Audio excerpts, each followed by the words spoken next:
Olá, graça e paz. Deus abençoe vocês ricamente, amém? Chegamos a Atos 26 no nosso relógio de oração. Estamos quase complementando já o livro de Atos, amém? Aqui nós vamos ver a defesa de Paulo diante do rei Agripa, Berenice, amém? Nós vamos ver também a defesa de Paulo aqui diante de Festo e diante das autoridades. E é impressionante como esse capítulo ele é rico em detalhes, amém? O rei Agripa era filho de Herodes Agripa, aquele de Atos 12 que morreu, comido de bicho. E bisneto é de Herodes, o Grande, ele governou o norte da Palestina. Berenice era sua irmã e também era irmã de Drusila, né? E era agora sua esposa. Veja que confusão esses reis, essas autoridades, eles viviam, faziam o que queriam, né?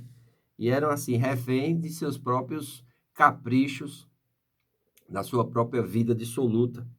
Então aqui, depois que o rei Agripa faz permissão para que Paulo faça a sua defesa, porque Festo tinha pedido para que o rei Agripa, junto com ele, pudesse argumentar sobre que acusações enviar a César contra Paulo, porque eles não queriam enviar uma pessoa somente por enviar, ou porque tinha apelado, mas queria ter acusações robustas, até mesmo para ficar de boa diante de César, né?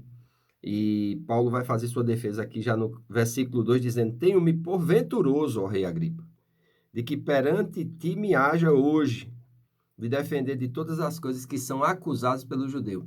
Então, Paulo via isso como uma bem-aventurança, amém? Porque ele não somente, naturalmente falando, era impossível de estar diante do rei e, diante da sua defesa, ainda proclamar o evangelho, proclamar a ressurreição dos mortos e proclamar a salvação ao rei, né? Tanto é que o rei vai rejeitar, amém? Nesse momento aqui, o rei vai rejeitar. Mas Paulo não deixa de pregar. Eu fico observando, tem muita gente que começa até a pregar, mas a expectativa dele é que as pessoas atendam a sua pregação. E porque ele não vê visivelmente, né, uma aceitação da sua pregação, muitos deles desistem de pregar. Isso é um erro. Paulo pregava que é oportuno, que é não, né? A missão dele era pregar, né? Escrevendo aos Coríntios, ele diz, um planta, outro rega, mas quem dá crescimento é Deus.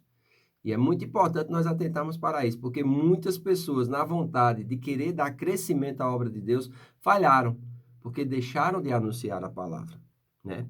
Então, ele vai falar a respeito de tudo aquilo que de toda a sua vida, desde a sua mocidade, né? E ele diz que os judeus sabem a respeito dele, ele não era uma pessoa, vamos dizer assim, que não era conhecida, e que no que eles sabiam, diante da lei dos judeus, eles viviam como fariseu, ou seja, a seita mais radical dos judeus, né? Aí no versículo 6 ele diz assim: E agora, pela esperança da promessa, que por Deus foi feita a nossos pais, eu estou aqui e sou julgado, a qual nossas 12 tribos esperam chegar, servindo a Deus continuamente noite e dia. Olha como os judeus eram zelosos. Eles serviam a Deus continuamente noite e dia, esperando a promessa. A promessa veio e eles ficaram para trás, né? Então é muito importante nós sermos zelosos para com Deus, servirmos a Deus, mas, irmãos, servirmos com entendimento, servirmos com sabedoria, entendendo as estações, entendendo as épocas, amém? E servir com fervor. Paulo diz, no zelo não sejais remissos, mas sedes fervorosos de espírito servindo ao Senhor, né? O fervor é quando, ontem mesmo eu botei uma carne na panela de pressão e vim ajeitar umas coisas aqui atrás. Quando eu voltei, ela estava fervendo, fervendo. Aquilo ali tem um sinal, tem um barulho. Amém? Quando você está fervendo para Deus, você vai fazer um sinal diante das pessoas. E é interessante isso, né? Aí ele diz assim: Bem tinha eu imaginado que contra o nome de Jesus o Nazareno devia eu praticar muitos atos, o que também fiz em Jerusalém. Ele diz aqui: E havendo recebido o poder dos principais dos sacerdotes, encerrei muitos dos santos nas prisões, e quando os matava, eu dava o meu voto contra eles. Então não foi só Estevão, tiveram muitos outros. Amém? Castigando-os muitas vezes por todas as sinagogas, os obriguei a blasfemar, e enfurecido demasiadamente contra ele, até nas cidades estranhas o persegui. Paulo não somente matou muitos cristãos, na verdade Saulo, mas obrigou eles também a blasfemar, ou seja, a se desviar da fé, amém? A negar o Senhor Jesus Cristo. Mas aprove a Deus salvar esse homem, né? Às vezes a gente vê uma pessoa que é muito má, e muitas vezes nós não temos expectativas para com aquela pessoa no que diz respeito ao serviço a Deus. Deus tem seus planos e seus propósitos. Cabe a mim e a você pregar, amém? Hoje eu quero dar essa ênfase pelo Espírito que habita em mim. Anuncie o Evangelho, pregue com sua vida, pregue com suas palavras. Teve oportunidade, foi oportuno, não foi, deixe a mensagem da salvação. Jesus Cristo salva, amém? Jesus Cristo batiza com o Espírito Santo, Jesus Cristo cura e liberta, e um dia Jesus voltará e irá julgar a todos, os justos e os injustos, amém? Então ele diz que vai para Damasco e vai contar novamente o testemunho, e é interessante a partir do versículo 15, quando ele diz assim, quem és, Senhor? E ele respondeu, sou Jesus a quem tu persegues, versículo 16, mas levanta-te e põe-te sobre os teus pés, porque te apareci para isto. Olha, qual foi o propósito de Jesus ter aparecido, Paulo? Para te pôr por ministro e testemunha, tanto das coisas que tem visto, como daquelas pelas quais te aparecerei ainda, livrando-te deste povo e dos gentios a quem agora te envio. Versículo 18, para lhe abrires os olhos. O objetivo do evangelho é abrir os nossos olhos. Paulo orava pelos Efésios, né? Para que Deus desse a eles o espírito de sabedoria e de revelação, para que os olhos do entendimento deles fossem abertos e iluminados, amém? Efésios 1, 17 em diante.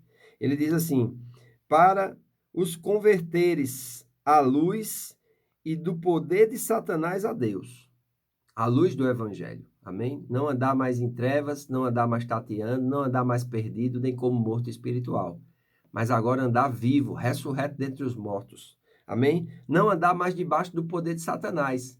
Paulo diz que ele nos tirou, nos livrou do império das trevas e nos transportou para o reino do Filho do seu amor. Se nós somos salvos, agora nós estamos no reino do Filho do seu amor, no reino de Deus. Estamos agora, amém? O nosso espírito foi recriado e está assentado juntamente com Cristo à direita de Deus, a fim de que recebam remissão dos pecados e sorte entre os que são santificados pela fé em mim. Olha, vão receber remissão dos pecados, ou seja, não vai ser mais culpado pelos pecados, mas os pecados vão ser remissos, né? Vão ser pagos, não haverá mais o poder da lei, do pecado e da morte operando. Agora, quem opera é o poder do Espírito e da vida, amém? E nós precisamos entender isso, está lá em Romanos, capítulo 8, né? Versículo 2. Versículo 1 diz, agora nenhuma condenação há para os que estão em Cristo Jesus, porque a lei do Espírito e da vida nos libertou da lei do pecado e da morte. Aí ele diz, pelo que, ó rei Agripa, não fui desobediente à visão celestial. Antes anunciei primeiramente aos que estão em Damasco, em Jerusalém e por toda a terra da Judéia, e aos gentios, que se emendassem e se convertessem a Deus, fazendo obras dignas de arrependimento.